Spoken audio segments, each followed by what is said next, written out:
ုန်းတွေကိုကုမ္ပဏီကြီးတွေတကယ်ထုတ်လုပ်ခဲ့ပေမဲ့မိတ်ဆွေဘယ်တော့မှဝယ်ခွင့်ရမှာမဟုတ်ပါဘူး What? ပထမဆုံးတစ်ခုက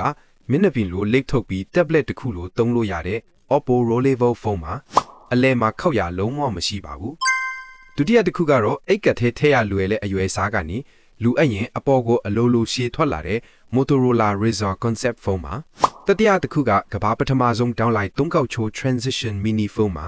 ဖုန်းတစ်လုံးနဲ့ပုံစံ3မျိုးပြောင်းသုံးနိုင်တယ်လို့ Action Camera လေးလိုပါခောက်ပြီးသုံးလို့ရပါတယ်